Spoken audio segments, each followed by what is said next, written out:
وانشق البحار. بسم الله الرحمن الرحيم.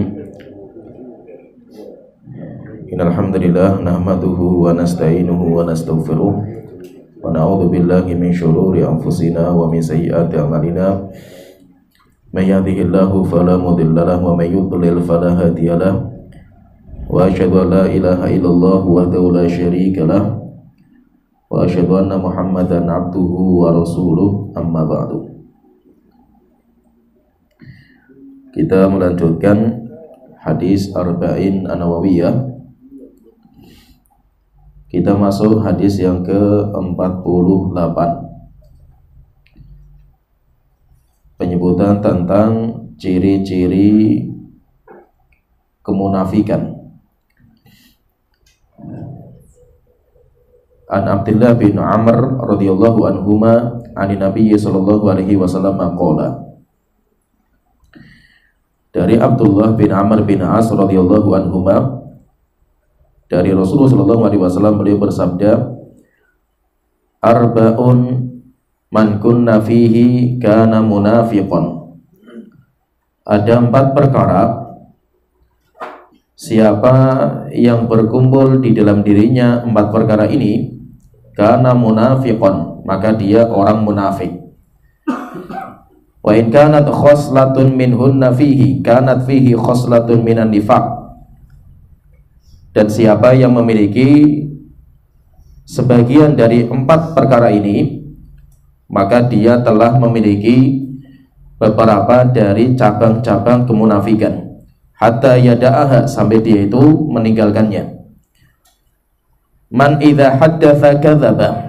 Yang pertama, siapa yang ketika dia berbicara maka dia berdusta. Wa idza wa'ada akhlafa. Yang kedua, siapa yang ketika berjanji maka dia menyelisihi janjinya. Wa idza khasama fajara.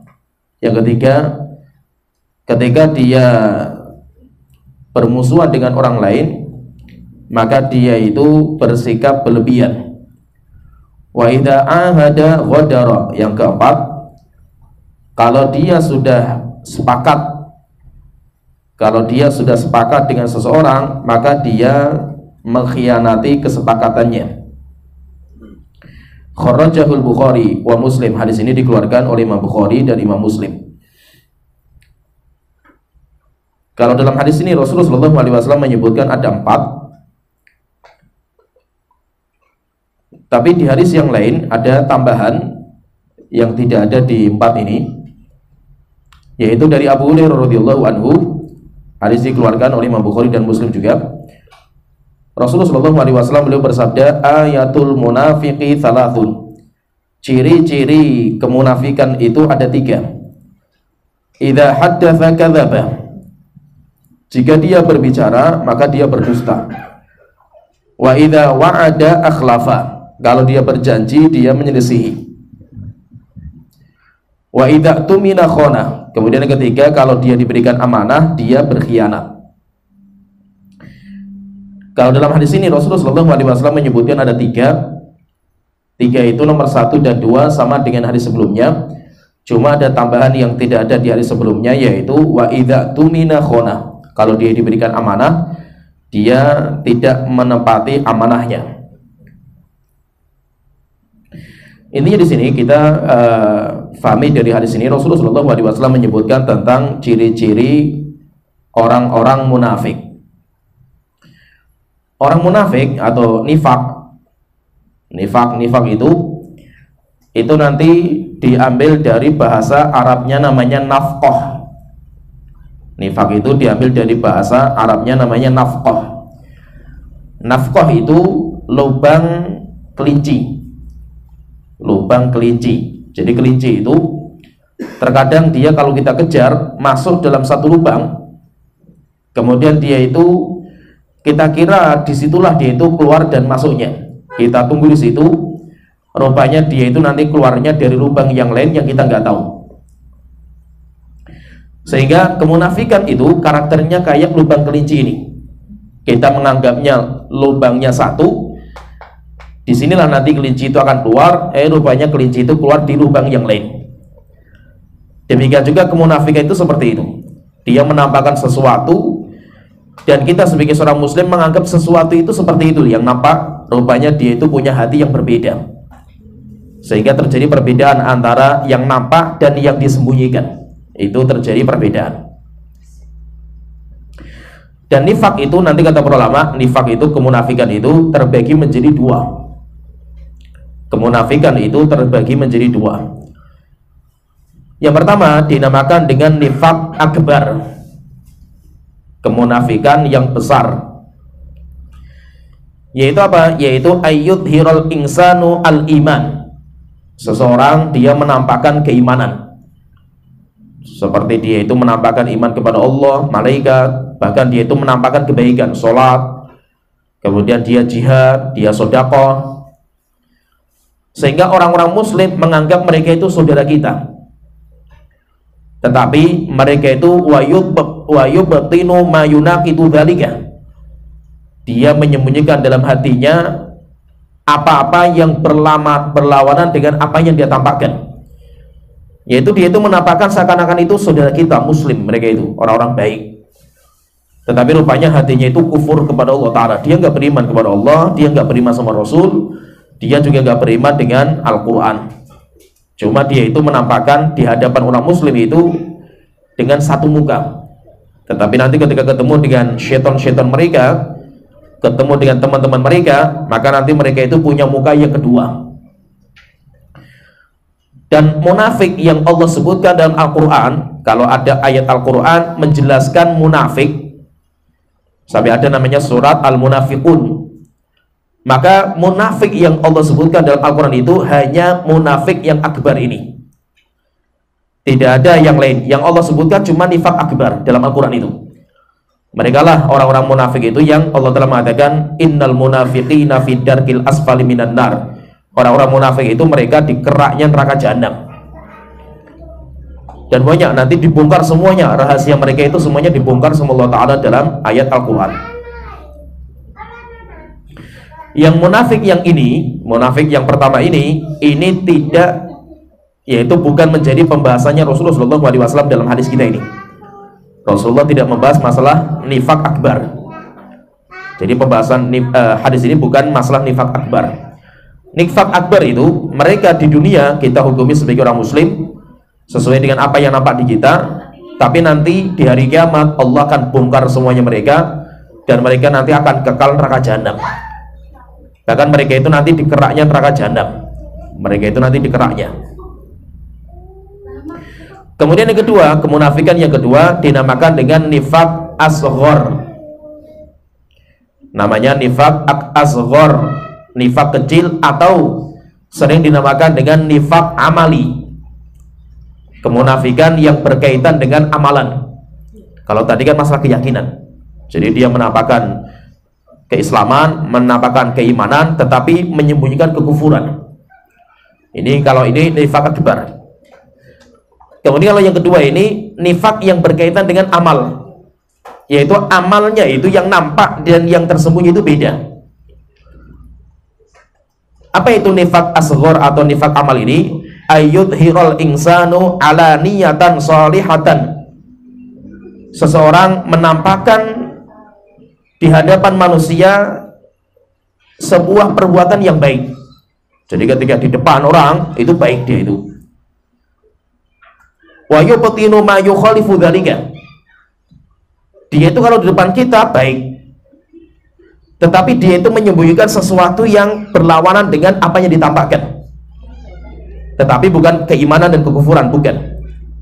Tetapi ini berkaitan masalah amal, yaitu orang-orang yang dia itu dalam masalah amal, dia menampakkan di depan kita, di mata kita itu baik, padahal dia itu menyembunyikan sesuatu yang tidak baik.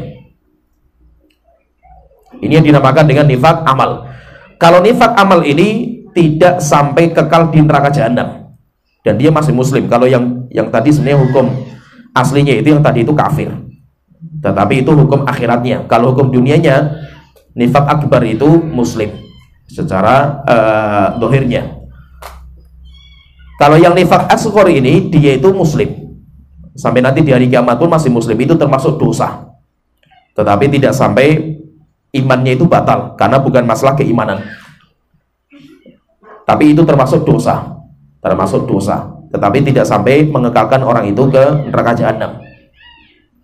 Lah yang nifak yang ini, yang model yang ini, yang nifak asghar atau nifak amali, itu yang menjadi poin pembahasan Rasulullah SAW. Cuma nifak yang amali ini tidak ada di Al-Quran. Jadi kalau ada Al-Quran menyebutkan munafik, ya munafik itu yang di atas. Munafik itu yang nifak yang pertama. Kalau yang kedua itu tidak dinamakan munafik. Jadi tidak boleh kita menghukumi orang, oh itu munafik itu, nggak bisa. Karena hati-hati, menjuluki orang itu dengan munafik itu nggak main-main. Jadi kita itu menghukumi orang itu dohirnya saja. Kalau ada orang misalkan lah dia mengamalkan ciri-ciri kemunafikan, kita katakan dia itu mengamalkan ciri orang munafik, tapi dia bukan orang munafik. Kalau menghukumi orang sebagai munafik itu bahaya, karena itu bukan tanggung jawab kita, itu tanggung jawab Allah Ta'ala nanti dari kiamat. Oleh itu Rasulullah mengatakan siapa yang dia itu syahadat, sholat, zakat, maka dia itu kayak orang muslim. Sehingga kita menghukumi dia itu saudara kita, terjaga darah, kemudian harta dan kehormatan dia.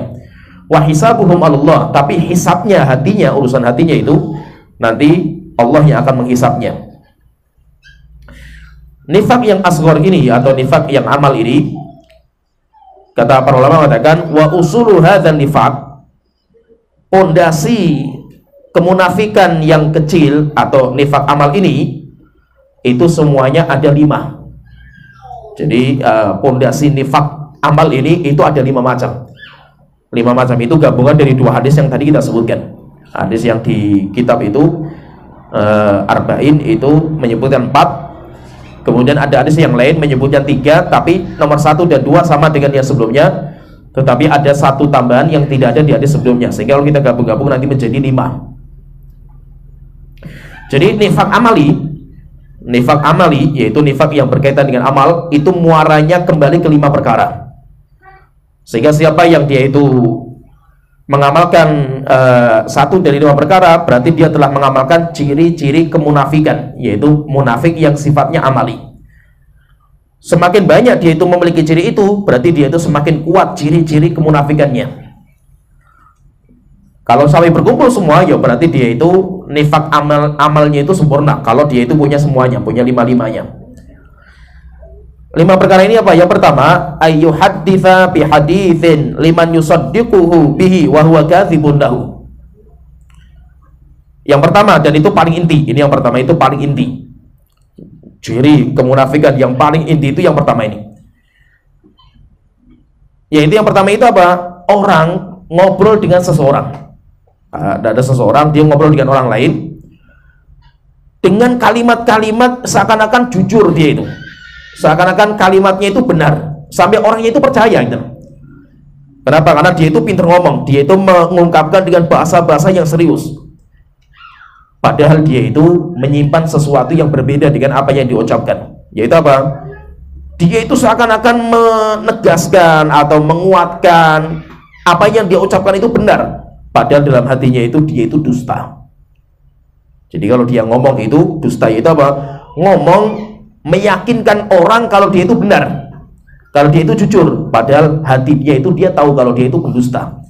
Apa yang dia ucapkan itu sebenarnya nggak benar itu. Tetapi apa? Dia bisa meyakinkan orang untuk meyakini dan bisa menerima apa yang dia ucapkan sama dia itu, padahal dia itu tahu kalau hatinya itu dusta dia itu. Ini termasuk ciri-ciri orang-orang munafik, dan itu intinya di sini. Sampai kata para ulama mengatakan as-sunnifaqi alladzi buniya alaihi nifaqul al-kadzib. Kemunafikan, yaitu yang bersifat amalan itu pondasi pertamanya itu dusta. Jadi kedustaan dalam berbicara itu pondasi pertama. Dan dusta itu nggak main-main.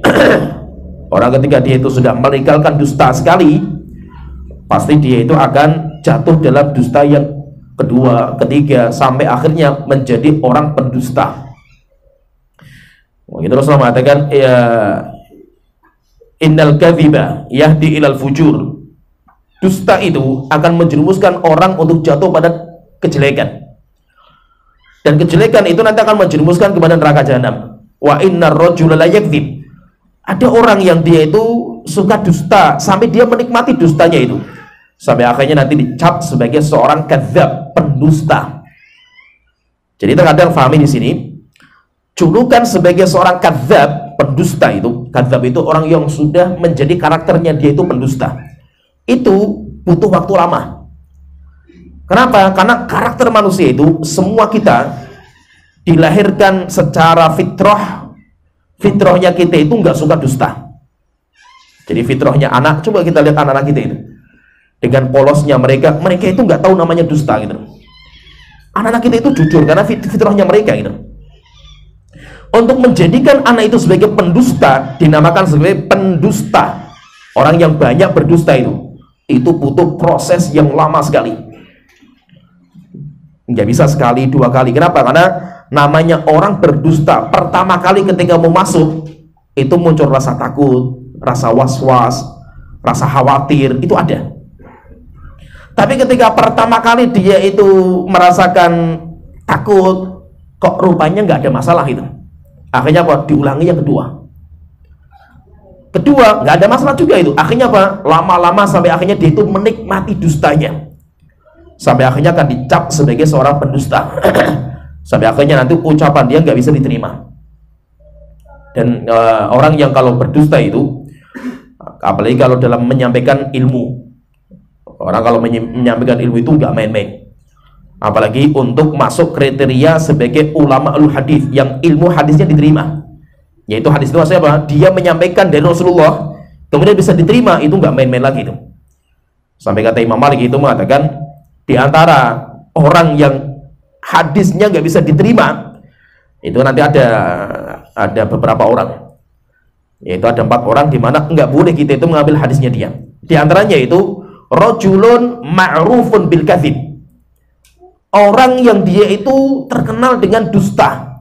Kata Imam Malik setelah itu boleh kata walau anni lam attahimu al hadis, walaupun dia itu tidak berdusta dalam menyampaikan hadis, bukan hadisnya dia itu berdusta, tapi ketika ngobrol biasa, kalau dia itu ngobrol sama orang yang kelihatan dengan mata orang itu berani berdusta, apalagi dia itu ngobrol atas nama Allah yang gak kelihatan.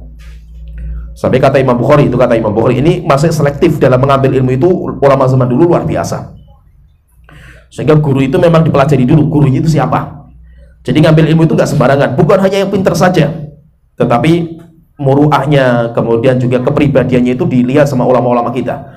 Imam Bukhari itu kalau pengen mengambil hadis, misalkan ada seorang ulama hadis tinggal di sebuah kampung, maka beliau itu pelajari siapa dia. Maka nanti terkadang ulama-ulama itu tanya sama tetangga-tetangganya, bagaimana tentang si fulan itu gimana. Kalau tetangganya itu memuji semua, berarti apa? Orang itu layak untuk diambil ilmunya. Tapi kalau tetangganya itu mengatakan ini orangnya itu kayak gini, orangnya itu kayak gini, walaupun dia terkenal, walaupun orang pintar itu, maka ulama-ulama nggak ngambil hadisnya. Nah, diantaranya itu Imam Bukhari itu pernah dalam sebuah cerita yang masyhur. Jadi Imam Bukhari itu mau belajar sama seseorang ulama.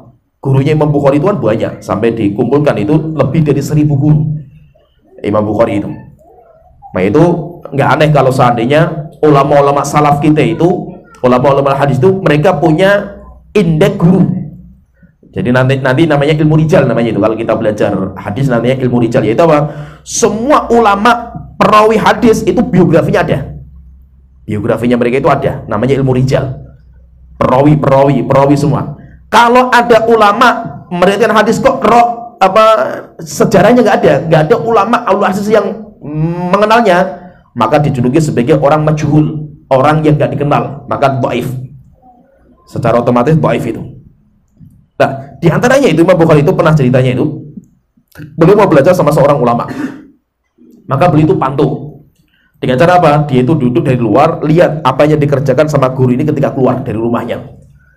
Maka pernah ketika dia itu lagi mantau, Imam Bukhari itu mantau tentang gurunya ini.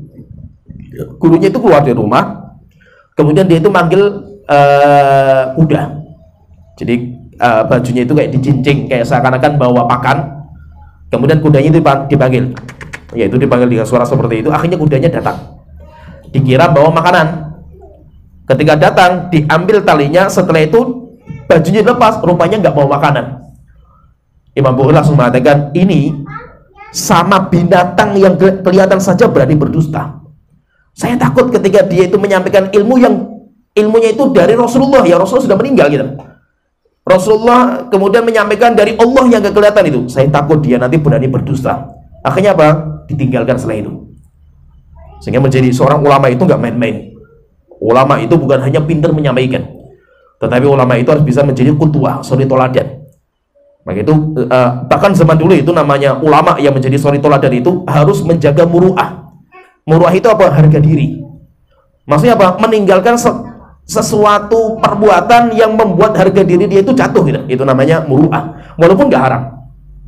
Walaupun tidak haram. Seperti apa? Tertawa terbahak-bahak. Itu gak layak seperti itu seorang ulama. Kongkong di jalan, duduk-duduk di jalan, itu gak layak seperti itu. Demikian juga termasuk kata Imam Syafi'i, makan di pasar, itu gak layak bagi seorang ulama itu. Seperti kenapa? Karena muru'ahnya jatuh. Jadi murahnya, walaupun apa? Haram gak diharamkan. Makan di pasar boleh. Demikian juga misalkan tertawa terbahak-bahak boleh, tertawa, Rasulullah pun malah tertawa, tapi terbahak-bahak sampai akhirnya kayak ciri seorang ulamanya itu hilang gitu. Nah itu tidak dibolehkan karena bisa menjatuhkan wibawa dia. Jadi intinya untuk menjadi seorang pendusta itu butuh proses yang lama. Biasanya anak itu menjadi seorang pendusta karena pengaruh. Jadi kedustaan itu karena pengaruh. Sehingga kita katakan al-kadzib itu tori itu perkara yang baru bagi anak. Sedangkan fitrahnya anak yang diistilah oleh Allah Ta'ala itu semua anak itu jujur. Insya Allah kita tahulah itu bagaimana kejujuran anak-anak kita itu luar biasa. Anak kita itu jujur dan dia itu suka sekali menceritakan informasi yang didengar sama orang tuanya itu. Tapi ternyata apa? Orang tuanya itulah yang merubah fitrahnya. Akhirnya diajari cara berdusta. Dan itu pun nggak langsung. Biasanya anak itu nggak bisa itu. Berdusta itu nggak bisa anak itu. Lama kemudian gaul sama masyarakat, tahu namanya dusta, sampai akhirnya dia mengamalkan sekali, 2 kali, 3 kali sampai merasakan enaknya. Akhirnya menjadi menikmati dusta. Kalau sudah menikmati dusta, biasanya orang itu nanti akan dicap sebagai pendusta. Sehingga apa? Ucapannya sudah nggak bisa dipercaya. Itu seorang pendusta. Itu ciri orang munafik yang paling kuat itu dusta. Sehingga apa yang disampaikan, kalau menyampaikan itu Masya Allah itu. Sampai Allah Ta'ala sebutkan dalam surat Munafikun itu, iyaqulu tasma' liqaulihim. Muhammad, kalau kamu melihat orang-orang munafik ngomong itu Masya Allah itu, kamu semuanya tertarik untuk mendengarnya itu. Luar biasa kalau mereka bicara itu, seakan-akan pembela Islam yang luar biasa mereka itu, pejuang-pejuang sejati mereka itu. Tapi apa? Ketika dipraktekkan, mereka itu yang menggembosi dakwah itu mereka itu. Sehingga mereka itu kalau ngomong di hadapan kaum muslimin, luar biasa mereka itu ucapannya itu. Ka'annahum khusyubun musyannadah itu. Jadi mereka itu kayak sebuah, ibaratnya itu kayak pelang listrik yang kuat sekali itu, kokoh gitu untuk membela agama Allah Ta'ala. Tapi apa? Semuanya dusta. Semuanya dusta. Sehingga memang mereka itu seperti orang munafik itu kalau depan kita ngomong luar biasa. Dia bisa meyakinkan kita, kemudian dia itu bisa luar biasa lah itu. Hujah-hujahnya, argumennya, padahal dia itu dalam hatinya menyimpan sesuatu yang lain. Itu yang pertama, yaitu ciri kemunafikan yang pertama, dan itu yang paling parah. Itu yang paling parah. Itu ada pepatah yang bagus sekali, kul haqqan walau kana murran, ucapkan yang baik, yang benar walaupun pahit memang. Ada seorang sahabat namanya Ka'ab bin Malik. Jadi Ka'ab bin Malik ini ceritanya, dia itu termasuk salah satu dari 3 sahabat yang tidak ikut perang Badar, tidak ikut perang Tabuk. Jadi perang Tabuk itu perang yang paling ditakuti oleh para sahabat. Kenapa? Karena melawan negara adidaya Romawi, dan itu nggak main-main. Dan Rasulullah memerintahkan untuk pergi ke Tabuk dari Madinah. Itu perjalanan panjang sekitar 700 lebih kilometer. Dalam kondisi apa? Kondisi musim panas. Biasanya musim panas itu pas mau panen kebun mereka ini. Berat pokoknya perjuangannya itu. Akhirnya para sahabat semuanya berangkat untuk membela dakwah. Orang-orang munafik semuanya minta udzur karena perjalanan panjang, nggak main-main. Orang munafik nggak mungkin berani itu, perjalanan panjang. Dan mereka meninggalkan anak, istri, meninggalkan kebun mereka. Akhirnya ada 3 orang sahabat yang mereka itu ya karena angan-angan gitu loh, terlalu tergoda dengan kebunnya, sampai akhirnya apa? Nantilah saya kerja Rasulullah, nanti sampai akhirnya nggak jadi berangkat. 3 orang ini. 3 orang ini ketika dia itu pergi ke masjid, yaitu keluar dari rumah, melihatnya wajahnya orang munafik semua. Di Madinah nggak ada orang mukmin yang di situ, kecuali yang ditugaskan menjaga Madinah. Ada biasanya orang seperti itu. Tapi selain itu, jadi di Madinah itu cuma ada penjaga yang menjaga Madinah yang ditugas sama Rasulullah, atau orang tua atau anak kecil. Sisanya orang munafik semua wajah-wajahnya itu. Kecuali 3 orang sahabat. Ini sahabat mulia semua ini. Akhirnya mereka itu ketika nggak berangkat, sampai akhirnya mereka khawatir nanti kalau Rasulullah pulang bagaimana mereka itu. Karena biasanya Rasulullah itu kalau pulang dari jihad, beliau itu mampir di masjid. Orang-orang yang tidak ikut berangkat berjihad nanti biasanya datang ke Rasulullah mengajukan atau mengutarakan udurnya. Akhirnya ketika Rasulullah pulang, beliau mampir di masjid, tiba-tiba ini orang-orang munafik datang, ya Rasulullah saya minta ini karena ada udur. Ya silahkan. Semua orang munafik semuanya berdusta di depan Rasulullah. Rasulullah terima. Kenapa? Karena Rasulullah itu menerima dohirnya. Tinggal giliran 3 orang ini. 3 orang ini semuanya mengaku. Yang satunya mengaku, ya Rasulullah saya salah. Yang kedua juga. Akhirnya tinggal gilirnya Ka'ab bin Malik. Ini ucapan Ka'ab bin Malik ini.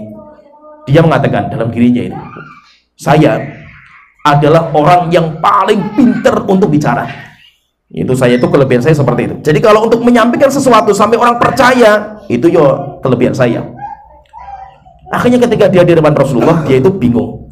Di hadapan Rasulullah dia itu bingung. Bagaimana dia itu akan bicara di hadapan Rasulullah. Akhirnya ketika di depan Rasulullah, Rasulullah tanya, wahai Ubay, apa alasan kamu gak berangkat? Akhirnya dia mengatakan, ya Rasulullah, saya kalau pengen engkau itu ridho sama saya ya Rasulullah, yaitu sampai engkau itu ridho dengan saya, engkau memaafkan saya itu adalah orang yang paling pandai untuk bersilat lidah ya Rasulullah. Tapi saya khawatir jika seandainya saya ngomong dusta di hari ini, engkau nanti akan mengizinkan saya, memaafkan saya, tapi Allah tahu. Maka saya katakan di sini ya Rasulullah, saya jujur dan saya siap menerima risiko dalam apa yang saya ucapkan, yaitu saya tidak berangkat jihad dan saya nggak punya alasan karena saya tergoda dengan dunia saya. Akhirnya Rasulullah mengatakan, kalau engkau berarti kamu telah jujur, tinggal kau nunggu nanti bagaimana hukuman Allah Ta'ala.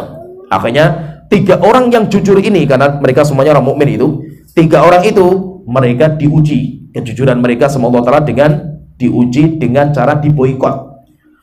Tidak boleh seorang sahabat berbicara sama mereka, sehingga nggak boleh ngomong sama sekali, nggak boleh. Ketemu dengan orang gimana ini, wallahu alam. Ketemu sama orang lagi, wallahu alam. Nggak ada yang mau ngobrol sama mereka, nggak boleh ngobrol, nggak boleh.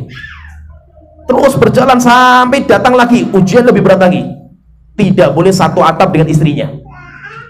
Coba bayangkan itu, dan itu lama sampai stres. Coba bayangkan itu, antum tinggal di sebuah kota, orang nggak ada yang mau ngomong sama antum gitu, kayak apa rasanya itu? Sampai akhirnya saking galonya dia, saking apa ya kesepiannya dia itu pernah loncat ke rumah teman akrabnya itu, loncat kemudian dipeluk, kemudian mengatakan, engkau temanku, saya pengen ngomong gitu. Wallahu rasuluhu alam. Akhirnya dia tinggal pergi. Tambah lebih ngeri lagi, beritanya ini sampai kepada Raja Malikul Khosan. Raja Khosan itu orang Kristen. Berita bahwa 3 orang itu telah dihukum dengan cara seperti ini. Akhirnya datang surat kepada Ka'ab bin Malik. Dan Ka'ab bin Malik itu pandai bahasa, yaitu bahasanya apa? Wahai Ka'ab, kalau memang kamu itu tinggal di kota bersama teman kamu yaitu Muhammad itu merasa kesusahan, tinggal bersama kami, kamu akan kita muliakan. Akhirnya beliau mengatakan, ini ujian lebih berat daripada sebelumnya. Akhirnya suratnya disobek, dibakar sama beliau sampai genap 50 hari. Sampai genap 50 hari. Setelah itu, jadi sampai dia itu Ka'ab bin Malik, karena Ka'ab bin Malik itu masih muda, berani dia. Jadi dia itu kalau masuk masjid, Rasulullah ada di masjid. Dia itu kalau masuk, Rasulullah itu kayak melirik kepada Ka'ab bin Malik. Ketika Ka'ab bin Malik melihat Rasulullah palingkan wajahnya. Dan itu kayak itu terus gitu. Sampai akhirnya kalau yang 2 orang temannya Ka'ab bin Malik itu tidak berani keluar. Yang mereka kerjakan cuma nangis menyesal di dalam rumahnya. Kalau Ka'ab bin Malik enggak, dia ke pasar, dia bertemu dengan orang, dia ke masjid. Sampai akhirnya genap pas 50 hari. Setelah itu datang sebuah ayat pembersihan nama mereka, disucikan mereka, sampai akhirnya diterima tobat mereka sama Allah Ta'ala.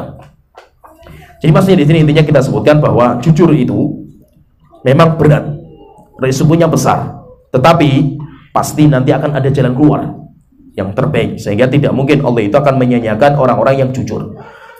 Kemudian yang kedua, kita masuk yang kedua, ciri-ciri orang munafik itu wa idza wa'ada akhlafa. Ciri orang munafik itu kalau mereka berjanji, dia itu mengingkari janjinya. Dia berjanji sama teman, oh, insya Allah ya, kita besok seperti itu gitu.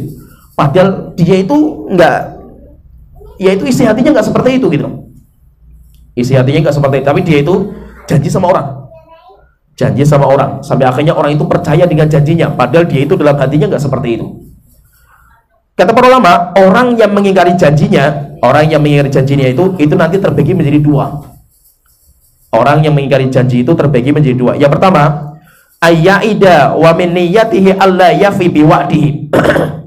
Orang yang menjanjikan sesuatu kepada temannya, padahal dalam hatinya itu dia itu tidak mau memenuhi janjinya. Itu dalam hatinya sudah ada seperti itu. Ketika ditanya, gimana besok kita ketemuan? Insya Allah besok ketemuan. Padahal apa? Hatinya itu nggak mau ketemu gitu.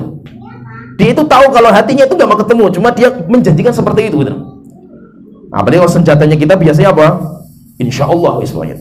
Insya Allah itu. Padahal apa? Padahal insya Allah itu kalau di kita itu insya Allah itu malah berarti enggak gitu. Biasanya itu. Insya Allah itu malah biasanya enggak gitu. Jadi orang-orang yang menjanjikan sesuatu kepada orang lain, di dalam hatinya itu dia itu sebenarnya itu enggak meyakini apa yang dijanjikan sama dia itu. Ini kata para ulama mengatakan ini yang paling parah dosanya. Dosanya paling parah. Kemudian yang kedua, kondisi yang kedua, ayyaida wa min niyyatihi ayyafi. Seseorang menjanjikan sesuatu kepada temannya dan dia itu dalam hatinya pengen memenuhi janji. Dia itu serius. Jadi serius janjinya itu, dia itu gak main-main.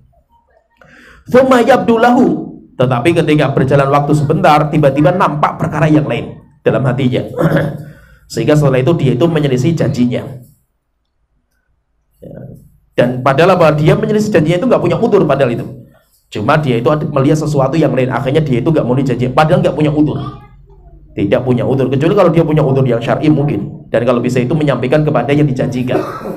Tapi dia gak punya udzur, cuma terbetik pikiran, yaitu dia itu ada sesuatu yang dia inginkan, akhirnya dia itu gak memenuhi janjinya. Itu juga dosa. Perbuatan seperti ini juga hukumnya tidak dibolehkan. Pertanyaan, sekarang pertanyaan. Terus kalau kita itu menjanjikan sesuatu kepada teman, kemudian kita itu tidak memenuhi janji kita. Terus apa yang harus kita, yaitu intinya apa yang harus kita jalankan? Apa yang harus kita jalankan?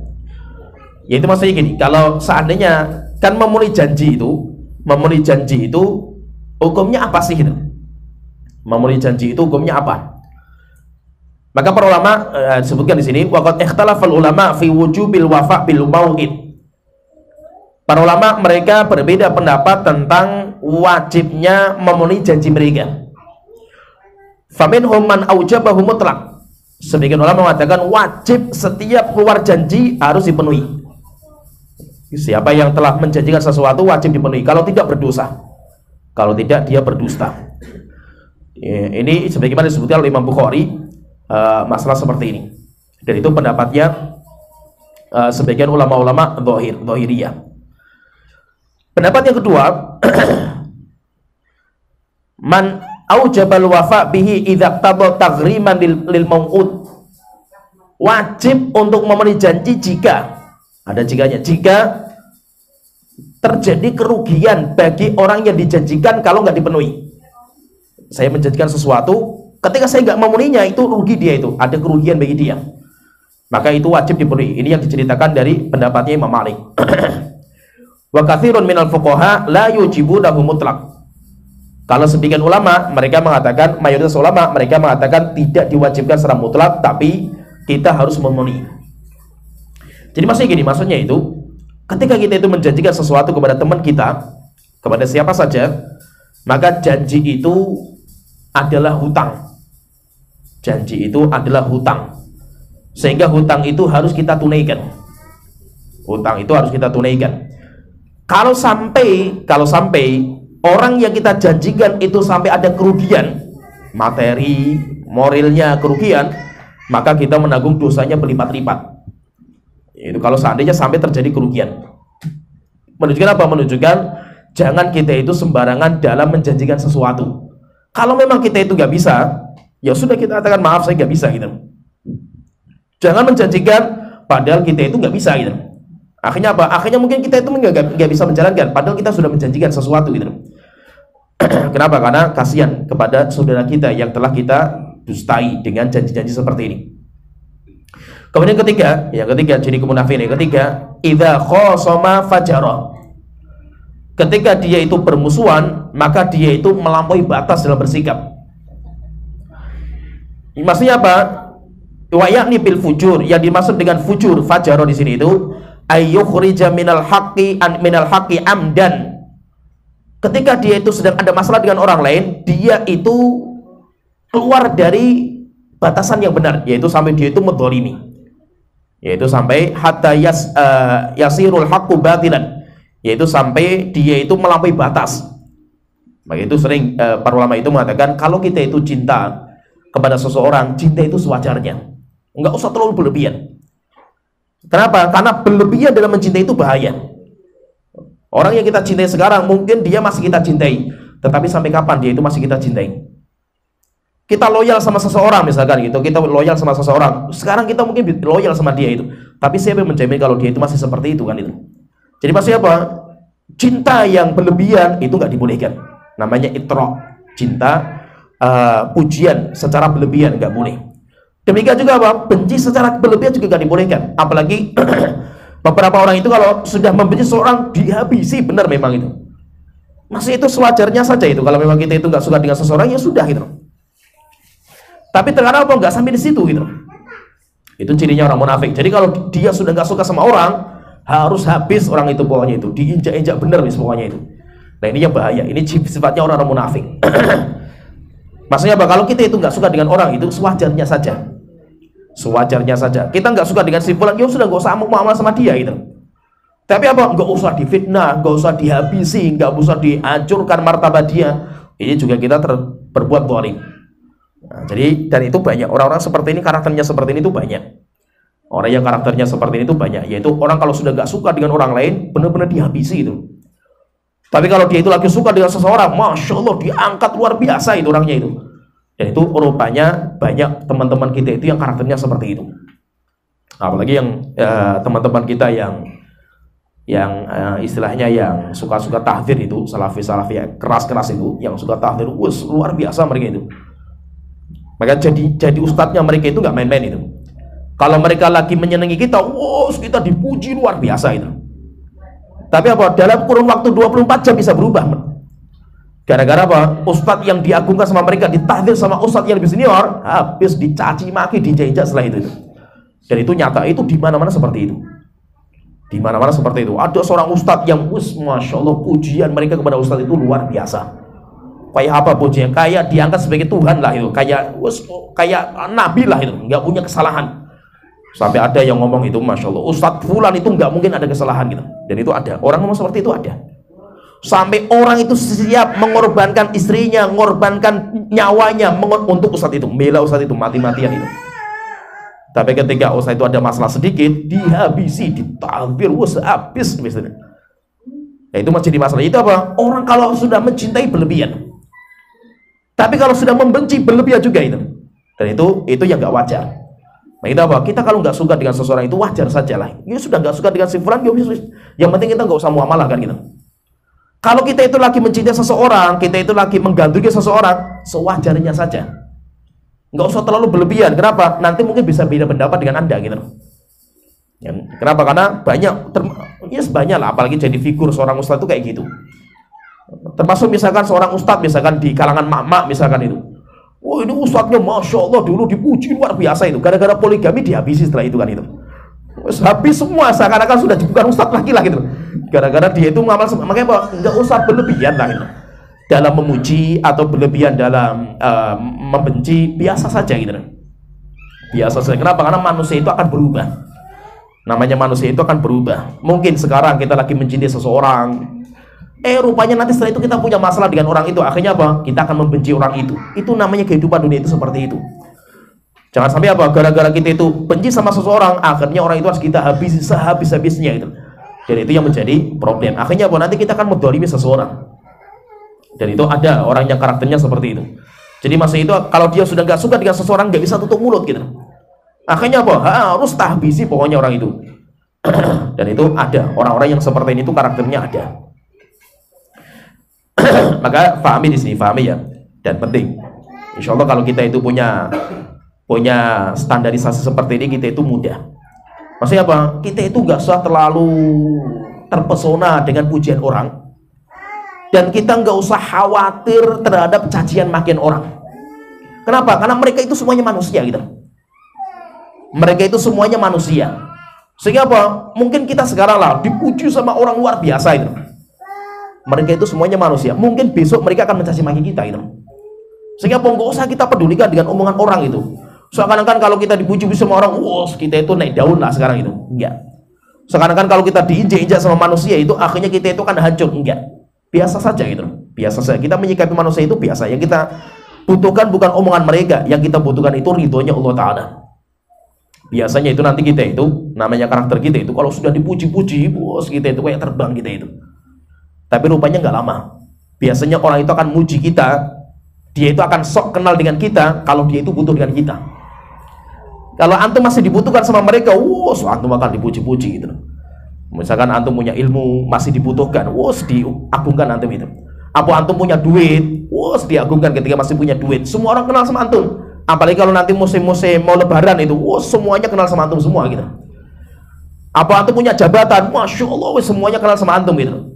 Tapi ketika antum sudah gak dibutuhkan, jabatan sudah lengser, duit rupanya habis, antum jadi bangkrut, ustadz yang sekarang mungkin antum beda pandangan dengan mereka, dihabisi antum itu, sudah gak dikenal lagi setelah itu.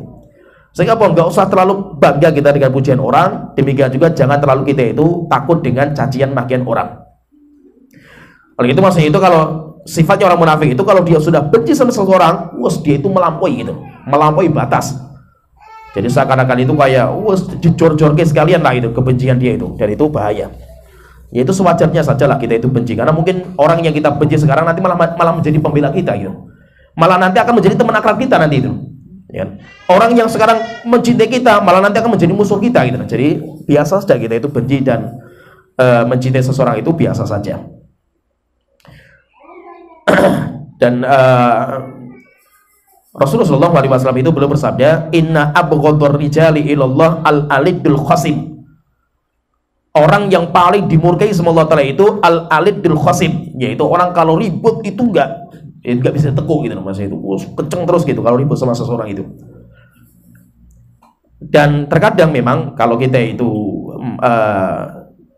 dalam masalah seperti ini, kita punya masalah dengan seseorang itu, terkadang itu kita itu nanti akan berhadapan dengan orang-orang yang dia itu pinter, banyak bicara, dia bisa ngomong sama banyak orang, sehingga dia pengikutnya banyak. Terus bagaimana sikap kita? Sikap kita itu biasa saja itu. Kalaupun kita kalah di dunia nggak ada masalah itu. Tetapi nanti di hari kiamat kita itu akan ada persidangan yang adil. Oleh itu Rasulullah itu ingatkan. Rasulullah bersabda dalam hadis yang sahih Bukhari Muslim, innakum la taqtasimuna ilayya. Kalian nanti kalau terjadi keributan, kalian itu mesti akan yaitu mengadukan urusan itu kepada saya. Yaitu kalian itu nanti akan melaporkan masalah itu kepada saya. Wala'alla ba'dakum ayyakuna alhan bihujjatihi bin ba'd. Rasulullah mengatakan, terkadang ada di antara kalian itu orang yang lebih pintar ngomongnya, lebih berwibawa, lebih banyak pengikutnya itu. Wa innama aqdi ala nahwi ma asma. Dan saya sebagai seorang pengadilan itu, saya itu memutuskan sesuai dengan apa yang saya dengar. Terkadang yang benar, orang yang benar itu diam dia itu. Sedangkan yang salah yang banyak ngomong, sehingga apa? Lebih banyak didengar yang salah itu. Setelah itu Rasulullah mengatakan, faman qadaitu lahu bi syai'in fi haqqi akhihi. Siapa yang saya menangkan dalam proses pengadilan, padahal dia itu sedang menzalimi hak saudaranya, fala ya'khudhuhu, maka jangan sekali-kali kalian itu gara-gara saya yang memutuskan, akhirnya kalian itu mengambil itu. Yaitu kalau memang kalian merasa itu enggak, kalian itu salah, katakan salah. fa innama aqta'u lahu qit'atan minan nar. Saya itu sedang memutuskan orang itu dengan putusan neraka jahanam. Yaitu kalau itu saya menangkan, orang itu saya menangkan, berarti apa? Putusannya menang dia itu. Saya berarti apa? Seperti sedang saya putuskan orang itu di neraka jahanam. Kenapa? Karena memang terkadang itu musuh kita atau orang yang membenci kita, mereka itu lebih kuat ngomongnya, mereka lebih banyak pengikutnya, mereka lebih luar biasa lah hujahnya itu. Apakah kita itu kalah? Iya, mungkin kita di dunia kalah. Kita di dunia kalah. Tapi apa? Dunia itu nggak lama. Setelah itu akan datang nanti di hari kiamat peradilan yang semuanya itu benar, tidak ada kelirunya. Maka kita nggak usah takut. Kita itu nggak usah takut. Kalaupun kita akan hancur di dunia itu, nggak ada masalah. Yang penting apa? Kita masih punya harapan besar, yaitu kapan? Di surga Allah Ta'ala. Kalau seandainya Nabi dan Rasul saja itu kalah mereka di dunia, sampai ada yang mati, ada seorang Nabi yang sampai diusir. Tapi apa? Apakah mereka itu kalah selamanya? Enggak. Di hari kiamat mereka akan menang. Demikian juga ulama-ulama kita dicaci maki, difitnah, mereka bahkan Imam Bukhari diboikot di mana-mana. Imam Bukhari seakan-akan kalah di dunia, iya. Tetapi Imam Bukhari nanti ada peradilan yang nanti Allah akan tegakkan bagi beliau. Sehingga maksudnya apa? Enggak usah terlalu takut kita itu dengan manusia. Sekuat apa mereka. Kemudian yang keempat, ciri kemunafikan yang keempat, idza ahada ghadara. Orang ketika dia itu menyepakati dengan sesuatu kesepakatan, saya misalkan sama antum sepakat dalam satu masalah, kemudian saya itu merobek kesepakatan itu tanpa pemberitahuan kepada yang saya sepakati, dan ini hukumnya juga termasuk hukumnya diharamkan. Allah Ta'ala mengatakan wa aufu bil ahdi innal ahda kana mas'ula. Tunaikan kesepakatan kalian, sesungguhnya kesepakatan itu nanti akan ditanyakan. Dan itu kesepakatan apa? Apa saja, antum sepakat dengan siapa saja, itu harus ditunaikan. Tidak boleh antum itu merobek kesepakatan yang sudah antum sepakati. Rasulullah mengatakan likulli ghadirin liwa'un yaumal qiyamati yu'rafu bihi. Nanti orang-orang yang merobek kesepakatan yang sudah disepakati, dia itu nanti di hari kiamat akan membawa bendera. Sampai semua orang tahu, oh rupanya ini pengkhianat, rupanya orang ini adalah orang yang merobek kesepakatan. Semuanya orang tahu. Yaitu kenapa? Karena dia itu nanti disuruh membawa bendera.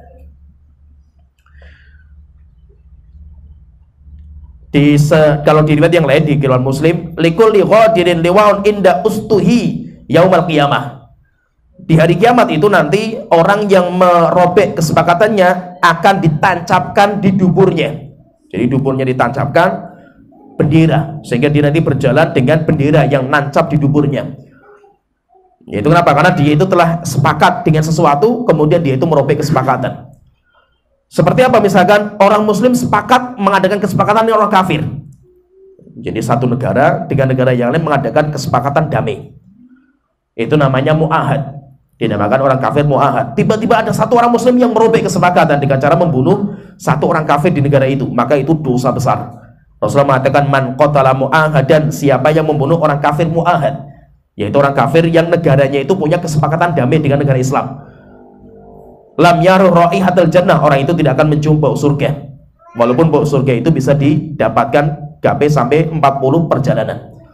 Kalau orang muslim dan kafir saja, yaitu orang muslim dan orang kafir sepakat dalam satu masalah, tidak boleh orang muslim itu merobek kesepakatan itu, apalagi kalau kesepakatannya itu sesama kaum muslimin. Maka tidak boleh saling yaitu merobek kesepakatan. Termasuk kesepakatan itu apa? Yang paling besar sekali dosanya itu kalau kita itu sudah sepakat untuk membaiat penguasa.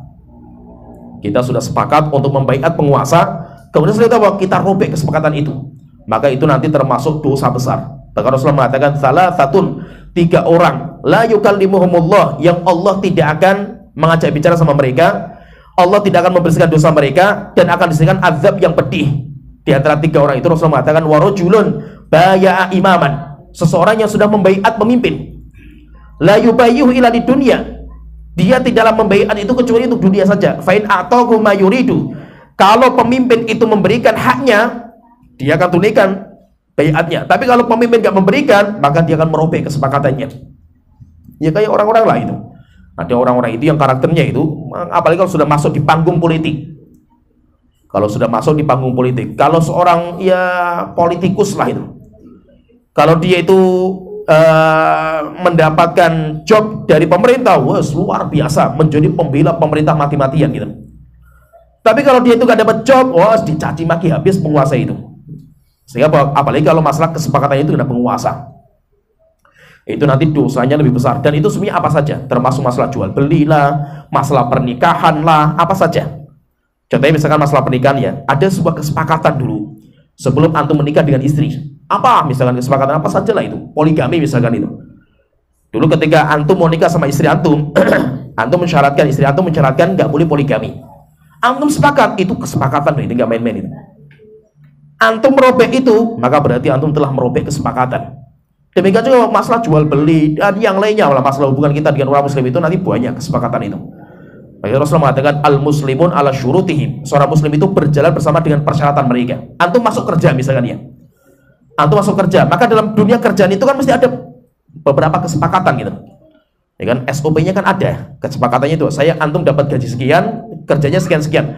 Antum tiba-tiba tidur-tiduran, malas-malasan, nggak menunaikan itu, maka antum merobek kesepakatan. Jadi kesepakatan itu juga main-main. Maka itu ketika kita itu sudah ada kesepakatan, syaratnya itu ada, maka orang muslim itu berjalan dengan syarat-syarat yang ada. Kemudian yang terakhir, yang kelima, al-khiyanah fil amanah. Khianat terhadap amanah yang dipikulnya. Jadi amanah itu nggak mudah. Kalau orang itu diberikan amanah, kalau antum nggak bisa memikul amanah, tidak usah terlalu pede untuk memikulnya. Jadi kita katakan saya nggak mampu memikul amanah seperti ini.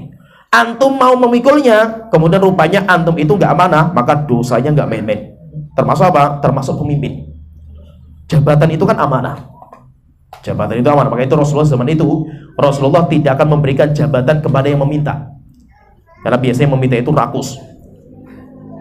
Dan siapa yang dia itu diberikan amanah itu, dia diberikan amanah, kemudian dia itu curang, berkhianat, walaupun dia itu sampai khianatnya itu, korupsinya itu cuma sekedar tali sandal, dia itu curang, maka dia itu diharamkan bagi dia surga.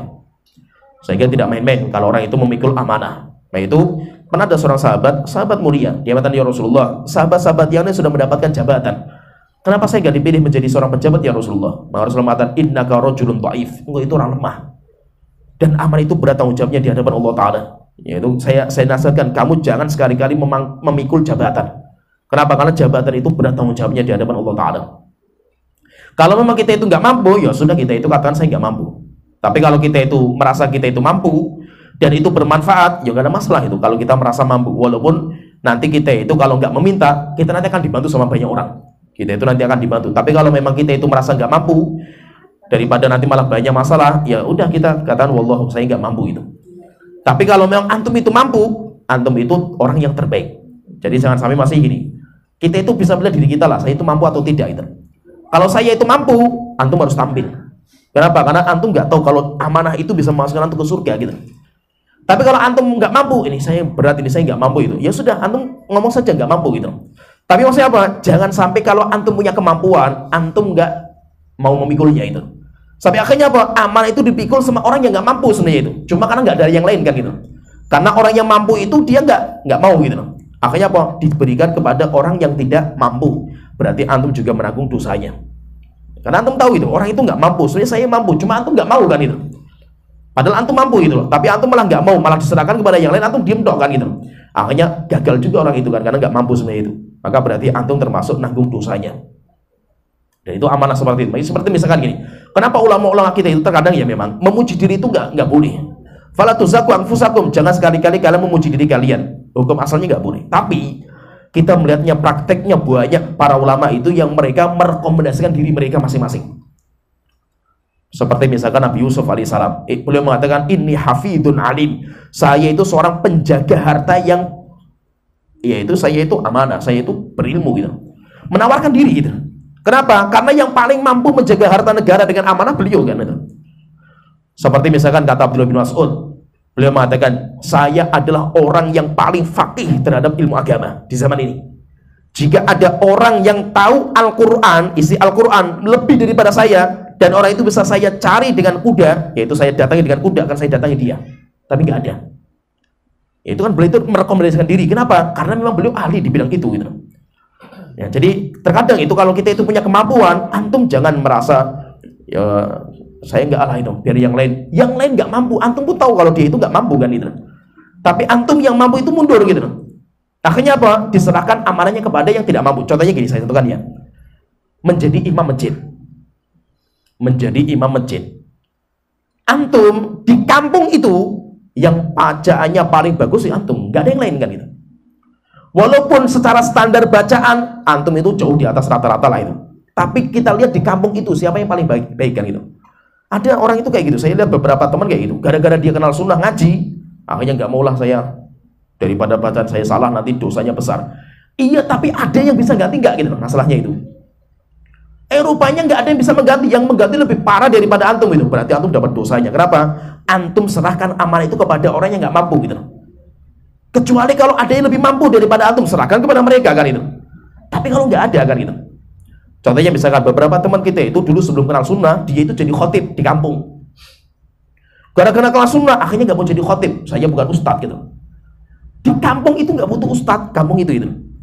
Ya kan? Kalau antum isi di pondok pesantren, yang ngawur antum kan itu, kurang ajar antum, bahasa Arab saya nggak bisa kan itu. Tapi kalau antum di kampung itu malah ustadz nggak dipakai gitu. Antum bisa memasuki sana itu luar biasa. Gunakan kesempatan itu gitu. Dan saya sering nasihatkan teman-teman seperti itu. Ada beberapa teman kita itu yang karena dia itu punya jabatan atau dia itu punya keahlian dokter misalkan atau seorang pejabat, gara-gara itu akhirnya dia itu punya kursi, punya panggung untuk berbicara gitu. Makanya saya bilang apa? Ya gunakan kesempatan itu untuk berbicara kan gitu. Kalau antum yang punya panggung nggak mau bicara, malah nanti datang orang lain yang dia itu mungkin akidahnya rusak, antum nanggung dosanya kan gitu. Nah, jadi Syekh Utsaimin juga pernah nyatakan seperti itu. Yaitu malah Syekh Utsaimin mengatakan itu masalah kunut subuh. Gara-gara masalah yang kita itu berbeda dengan masyarakat. Akhirnya apa? Kita tinggalkan jamaah, padahal kita jadi imam kan itu.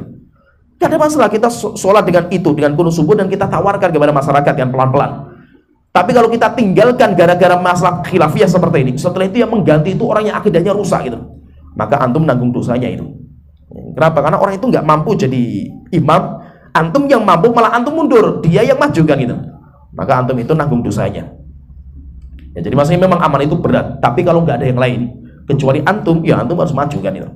Jangan sampai apa, oh saya orang biasa lah gitu. Iya, kalau di kalangan kita antum nggak usah tampil gitu. Tapi kalau kalangan orang awam, antum harus tampil gitu. Siapa yang mau tampil kalau bukan antum kan gitu.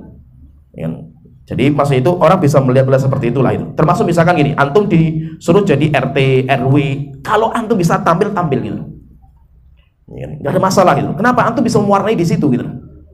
Ya, kecuali kalau antum itu di lingkungan teman-teman kita yang antum nggak layak karena dia lebih pintar, ya silakan serahkan yang lain.